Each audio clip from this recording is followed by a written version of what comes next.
My first affidavit of support looks like this. It is just a photocopy because I gave the original to the immigration officer during my first flight. Hi everyone! Welcome back to my channel and thank you for watching my vlog number 5. So today we are going to talk about how we process my affidavit of support on my first and second trip to Russia. So if you're interested, please keep watching.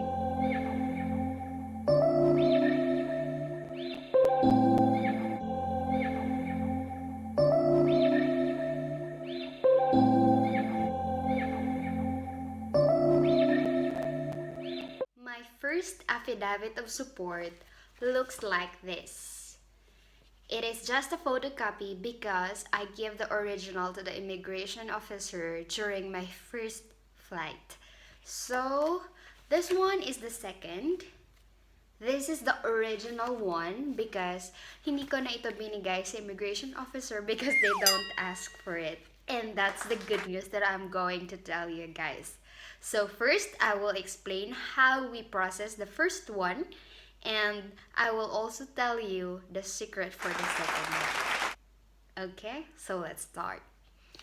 The first one, I was offloaded that time, and Andre is going to Moscow already, so I told him to go to Philippine Embassy in Moscow because I was advised by the immigration officer in the Philippines that the affidavit of support must be in a red ribbon by the Philippine Embassy in which country you are going.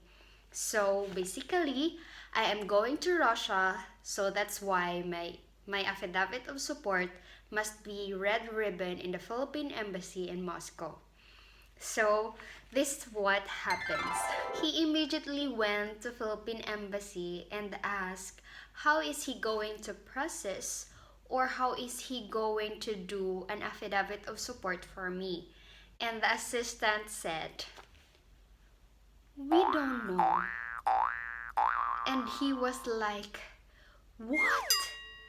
The only thing that the Philippine Embassy has is a statement form for a Filipino citizen who is a resident in Russia already and is going to invite a Filipino national.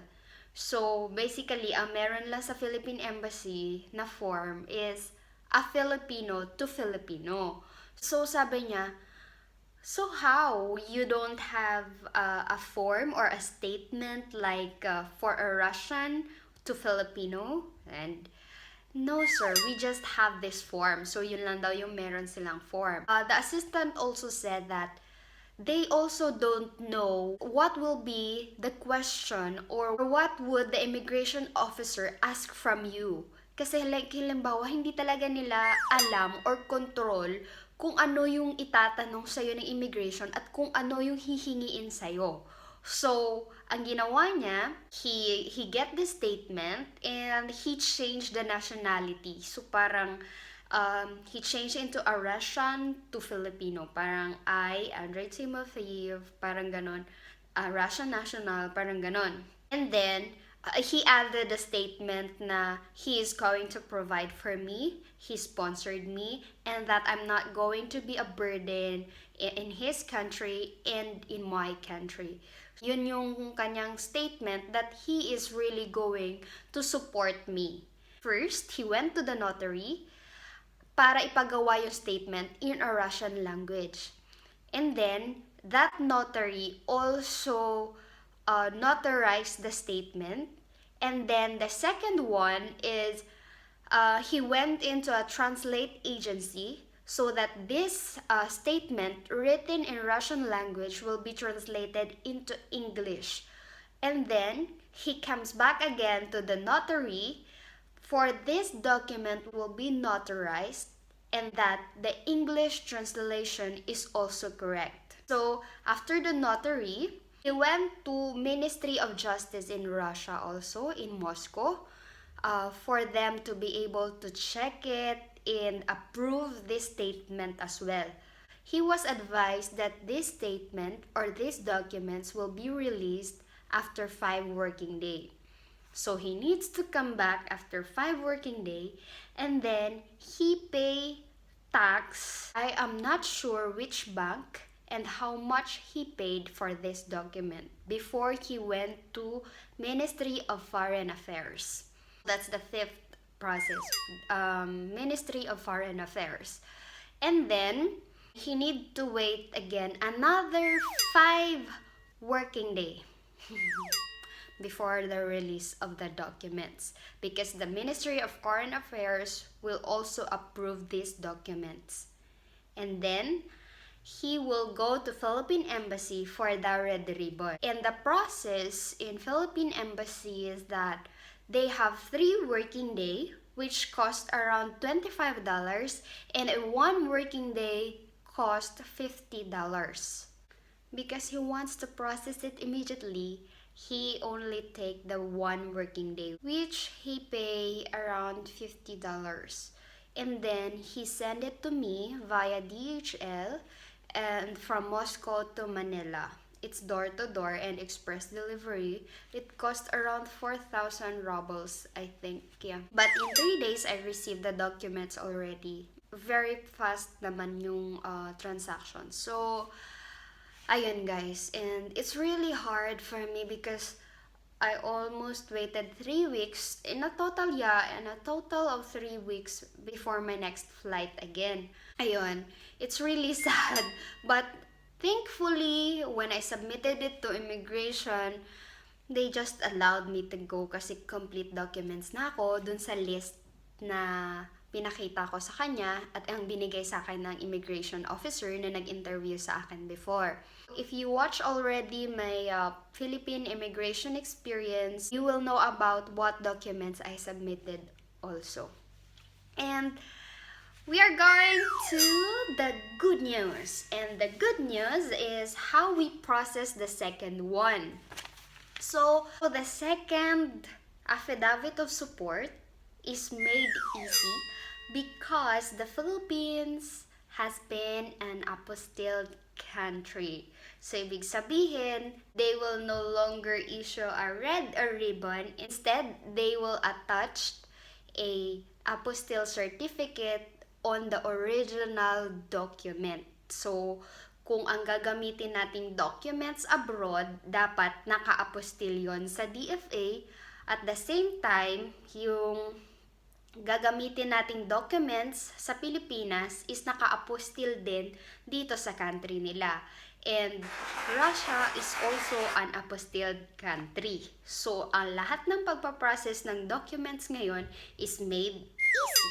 How we process the second one? Again, he went to the notary for this statement in a Russian language again and went again to translate agency for this statement to be translated again in English, and then comes back again to the notary para inauthorize if the English translation is also correct. And then he went to Ministry of Justice and paid 2,500 rubles for tax and also for this apostille certificate. Yan. So, hindi na siya dumaan sa Department of Foreign Affairs ng Russia and Philippine Embassy natin dito sa Russia as well. So, he also called Philippine Embassy on paano niya gagawin ulit yung affidavit of support, and he also advised na hindi na niya kailangan pang pumunta sa Philippine Embassy sa Moscow or sa St. Petersburg para pagpagawa ng affidavit of support. After 3 working days, na-release na yung document na to. So, naka-apostille na siya, meron na siyang stamp and seal as well, tapos tinahi din nila. And nakuha niya to, and then he immediately sent it to me via DHL again. Pero medyo costly siya kasi malayo yung city niya sa Moscow. So medyo mahal ngayon. Mas napamahal sa dati. But only 3 days guys, na-receive ko na rin yung affidavit of support ko.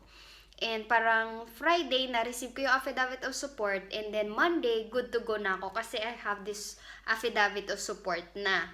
But for my next vlog, mas interesting siya because hindi ko na siya binigay, guys. Hindi ko na siya binigay sa immigration officer because they only asked for my one document. And then, parang hindi na sila nagtanong. They just cleared my records kasi my first trip to Russia, nasa Terminal 3 ako. And for my second one, Terminal 1 naman. Ang offload record ko, nandun pa rin. Pero na-clear siya because of my secret documents. So please watch my next vlog on how I process this document as well. And it's important for us na Pinay na sponsored ng foreign national, whether magmamigrate man tayo or magbabakasyon tayo sa ibang bansa. So, that's it for my vlog number 5. I hope I help you guys and I hope you learn from us. And please be organized as well. Mag-photocopy kayo ng mga documents ninyo. Huwag niyong iwawala lahat ng mga requirements niyo kung paano niyo nakuha yung certain documents. And also, kailangan ninyong mag-list down as well para next time, di na kayo ma-confused what are my requirements before. So, also, you can help others as well na magtatanong sa inyo kung paano nila i-process to, anong dapat nilang gawin, para at least meron na rin silang idea. At the same time, hindi naman masamang tumulong even for that certain information lang. I hope you like this video and please support my channel and please subscribe for more updates. I'm really happy to hear your comments and your suggestions for my next vlogs. So that's it and I'll see you next time. Thank you again, guys. Bye!